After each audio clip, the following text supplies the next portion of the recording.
How you doing, brother? Oh, I'm good, man. Those guys are just too damn tall for me. That's what it is. And he was in the far back. I mean, he was hiding. So anyway, Travis, thank you for coming on, brother. How you doing?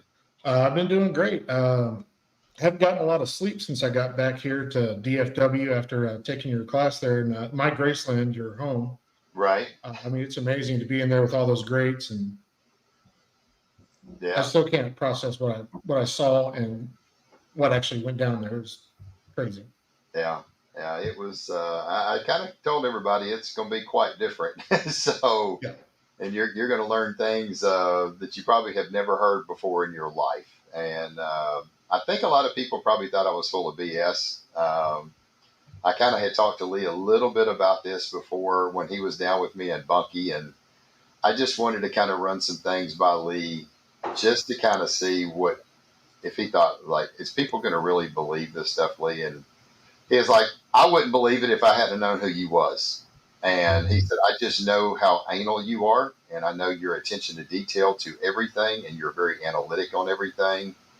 And he said, I would highly suggest you start that class off by just spending a half hour telling about you and your accomplishments in racing and your patents and your things and the way you think and how you think so far outside the box. Because he said, dude, you are freaking out in Pluto somewhere. So, anyway, But Mike Steele definitely, if you think you're just going to go into it and just learn a little bit about the science of barbecue, there's a lot more to it that Mike Steele knows. And taking notes, which we usually do at a cook-off, is a whole different meaning, isn't it, Travis? Yes, sir. As a matter of fact, as somebody who used to never take notes, I left his class with 36 pages of notes. what? Yeah, I filled up half that notebook, so thank you for that. Appreciate Oh, that. I my. also have got a little carpal tunnel in my hand right now. I just see my rheumatologist. Wow, 36 pages. Well, it was a lot, and just, I kind of explained everything. And I wanted to ask you, and there was a lot of questions that I did want to ask that I just didn't necessarily get to ask in the class. But me kind of taking Lee's advice and explaining who I was, what I'd done, my accomplishments, the way I think, all the detailed stuff I did in drag racing over the years, all the stuff that I did developing a nitrous nozzle, did that kind of Lee said it'll give you credibility, where maybe they'll take you serious. Did that kind of help you? Did you Oh, really? it definitely did. So, I mean, when we get there, Daryl's calling you Magic Mike, and I'm like, yeah, okay, all right, yeah, okay. I mean, he does good. He always kicks the crap out of me, but who am I? I'm a little loser. Right. And then you go into that, and then I find out you're actually the goddamn oracle. You're a jack of all trades, a master racer. Right. You've got all these patents, all these world records, and I'm like, okay, making sense now. All right. Okay. What this guy has to say. Okay. Sorry, I didn't listen to you in Irving. I wish I would have. Sorry. It was funny. He was in Irving, Texas, and I walked over there and I was going to try to help him out a little bit. And man, he just kind of blew me right out of the tray. Like, I've got this. I got it figured out. And I was like, okay. So how'd that go for you, Travis? He didn't have a call in chicken. Nope. So the week before, we were in Wichita Falls, and Aaron Leslie literally held my hand through the entire cook. I got a 4th place chicken. You would have thought I would just became a world champion, and then I haven't been able to do it since. So. Wow. I need the supervision. I'm not very good at that. Well, I'm hoping that after we did all this, it did kind of get you focused, and it seems like I told you guys some things that you've got to really do, and it seems like, and he cooked the chicken today for the first time the way that we did it, and I mean it was absolutely amazing. And let's talk about the chicken, Travis. So I know that you was having issues last year, and what made you come and decided you want to take the class with me on my first one. So tell us a little bit about that. This all started back in 2021. So as you know, Sadie had leukemia, and it was like, I would go out and cook because I just want to get away from it all.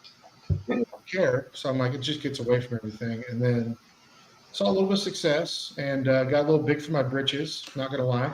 Not the most humble person out there. And I got humbled really fast. And then I started chasing. And I said, okay, well, it's the judge's fault. No, it's not the judge's. It always is, right? It always is. Then I'm like, oh, that's the recipe. So then I start taking classes. And I'm like, the recipe, I mean, they're hitting, but it's not consistent. And I couldn't figure that out why. It's like, oh, it's the pits. And then, you know me, I buy pits like people change underwear. I've got Yeah, about that's for sure.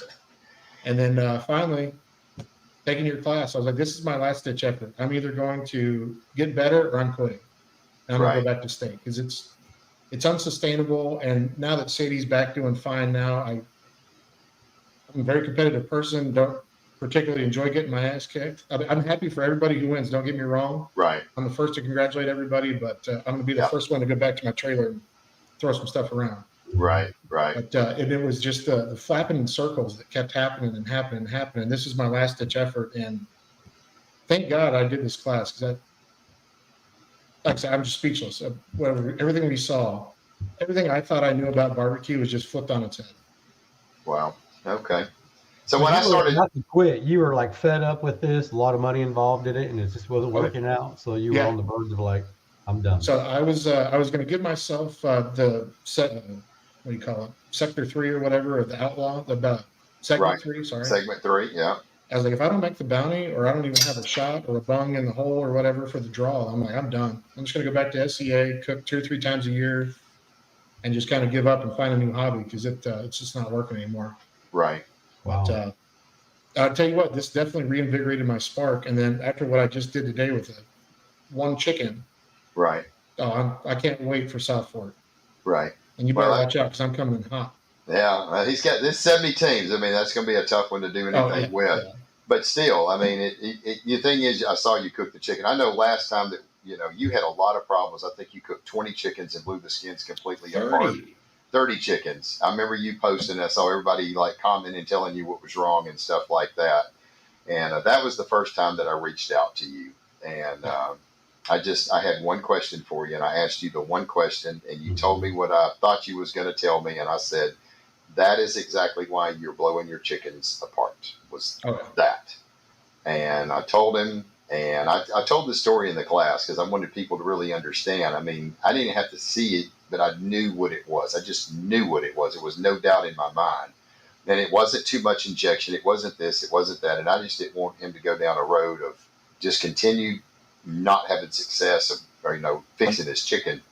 And he sent a picture to me the next day, and he had the perfect chicken I've ever seen. I was like, wow, like that's the way it should be. So, then I showed him some techniques today. So what was some of the things, obviously you can't give it away. You're under non-disclosure agreement. You kind of said, I'm going to be very careful about what I can say, but, and I know a lot of people's reached out. We have had so many people reach out. My phone has blown up. My message is on Facebook Messenger has blown up. People want to know. At first, I wasn't so sure I was going to do another class, but I've decided that after when I did the class, I decided I am going to do some more classes. I'm going to probably line up maybe 2 in January and 2 in February. I think I've got a lot of people that are reaching out. Travis, I know you told me you've had a ton of people wanting to know.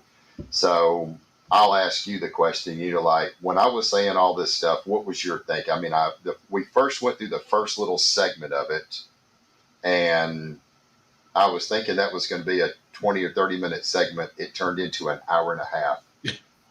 What was your thoughts there? Was your mind blown like everybody else? Or in fact, you blew my mind in the first literally 3 minutes of the class. And then it was just trying to play catch up from there. Like, seriously, literally everything that you've been taught in the game of barbecue was flipped on its head. And now you're trying to wrap your mind around this new concept. And it's like, I can't wait to see this in action because now I'm like, okay, that sounds kind of cool, but does it actually work? But I'm like, but then you look back and you're like, you always kick the crap out of us. So, right. I mean, being in Texas, that Louisiana boy, I'm not happy to admit it, but you come down there and whip us pretty good usually. So I try to hold my own. I mean, I don't win them all, and that's what I told you guys. I can't win them all. I can just try to be consistent. But I think that was the biggest thing. People were overwhelmed. They were shocked. They couldn't believe it. They were like, just, they're trying to wrap their mind around it. And then that's why we got into an hour and a half long discussion. It took, when you say it was probably, we started at 4. I was going to try to start trimming at 5. And I mean, it was 5:30 before I even attempted to start getting everything out because there were so many questions. People was trying to process all this